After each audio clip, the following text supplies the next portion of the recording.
À la maison de retraite de Pessac, les occupants sont en colère. Dès 9 h ce matin, ce jeudi 16 février 2017, la menace expulsion est tombée sur les familles qui occupent cette maison de retraite, vide depuis plus de 2 ans, avec 97 appartements libres alors que la traite hivernale n'est pas finie. Nous rencontrons les différents acteurs qui aident ces familles. Une citoyenne témoigne, elle apporte son aide depuis le début de l'opération et donc les sans-logis. Mais cette situation est triste puisque il y a des gens que l'on va mettre à la rue. Oui. Il n'y a aucun responsable décisionnaire ici. Oui. Ils sont au chaud, évidemment, et surtout ils ne veulent pas se montrer. Ouais. Ils n'ont aucune volonté d'aider les gens, ni même la population de Pessac qui serait quand même assez pour que l'on fasse quelque chose pour ces gens-là, mais en étant encadrés bien sûr. Oui. Ils ont eu des propositions qu'ils ont refusées avec des motifs qui ne sont pas recevables. Ouais. Et donc on se retrouve avec les mêmes personnes et très peu d'autres gens parce qu'il n'y a pas eu vraiment non plus de la part des médias une vraie volonté de mobilisation. On se retrouve dans des cas à Mérignac, il y a eu la même chose.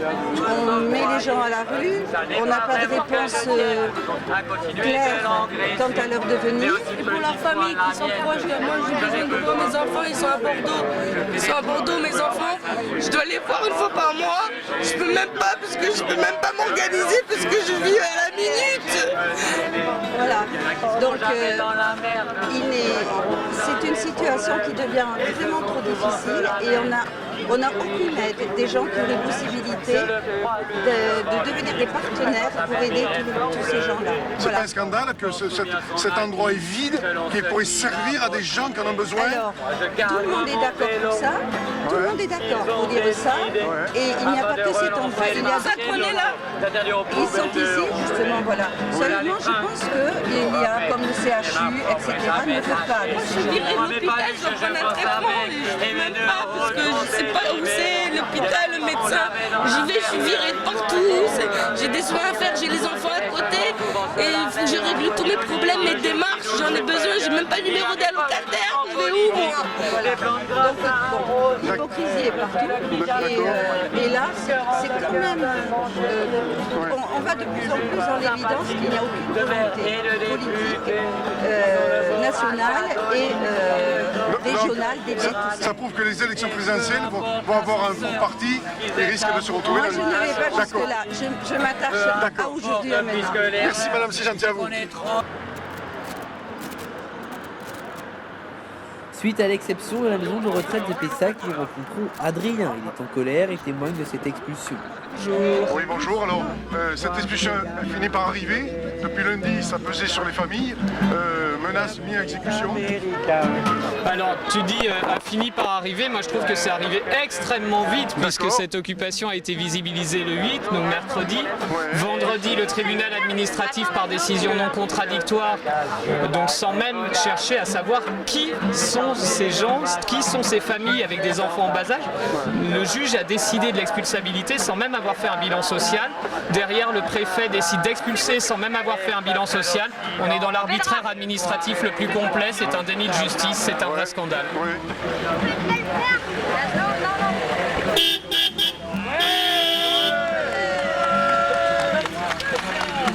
D'accord. Donc, comment vous allez vous organiser? Pour l'instant, comment ça va se passer? Eh bien, face à la faillite de l'État social français, il y a des gens qui relèvent la tête, citoyens et solidaires, et qui proposent des alternatives concrètes. C'est ce qui explique l'ouverture de ce bâtiment. C'est ce qui explique aussi qu'il n'y aura aucun enfant à la rue ce soir. D'accord. Mais écoute, qu'est-ce que tu veux rajouter éventuellement? Que si les autorités ne comprennent pas qu'à un moment, quand la solidarité s'exprime de manière directe, que s'ils ne sont pas eux capables d'aider les gens, qu'on nous laisse au moins nous aider par nous-mêmes. Parce qu'à un moment, face à la faillite de la République, quand l'autogestion commence à être mise en application à travers une chaîne de solidarité qui fait chaud au cœur, que au moins, s'il vous plaît, on arrête de dépenser de l'argent pour la réprimer. Merci. D'accord, c'est gentil à toi. Je suis Margot Garcia, coordinateur de la mission Squad de Médecins du Monde. Votre rôle auprès de ces familles, quelle est votre mission auprès d'eux? Alors on est une équipe mobile d'une 20aine de personnes avec des soignants et des bénévoles avec des profils sociaux. Oui. Nous rendons sur les lieux de vie des personnes en situation de grande précarité sur la métropole pour proposer des consultations médicales mais aussi un accompagnement sur les droits sociaux. D'accord. Donc devant cette expulsion, quel est votre sentiment de voir qu'aujourd'hui des bâtiments sont vides et qu'on pourrait mettre à disposition de gens qui sont à la rue avec la traite hivernale, qui frappent ces familles? Quel est votre sentiment devant cette situation?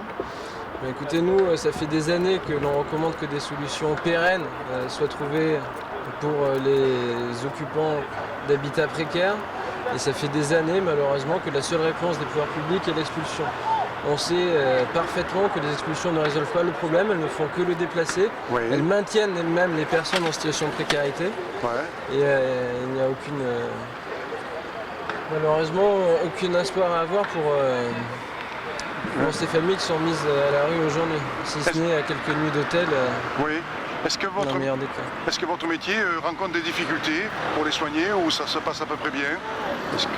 Écoutez, pour les soigner, on s'appuie beaucoup sur des bénévoles. Ouais. On construit de plus en plus des liens avec les structures sanitaires de droit commun. Ouais. En revanche, on se heurte à la limite de l'hébergement et du logement. D'accord. Et ça, ce n'est pas une association qui pourra apporter des réponses, c'est bien les pouvoirs publics. D'accord.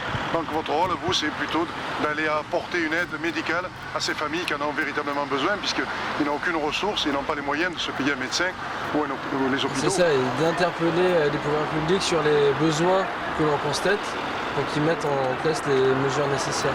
Et vous êtes entendu quand vous les appelez? Écoutez, aujourd'hui, manifestement non.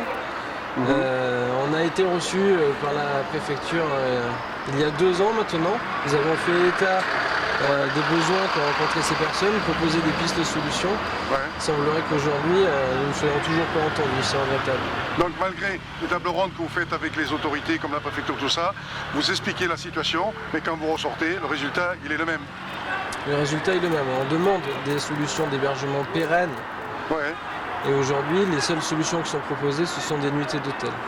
D'accord. Bon, et une remise à la rue des personnes. Message fort, vous avez à me faire passer, si vous en avez un. Bon. Rapprochez-vous des acteurs de terrain qui ont une vraie expertise et qui pourront vous aider à construire des solutions dignes et pérennes. Merci beaucoup, c'est gentil à vous, c'est gentil, merci. Au revoir.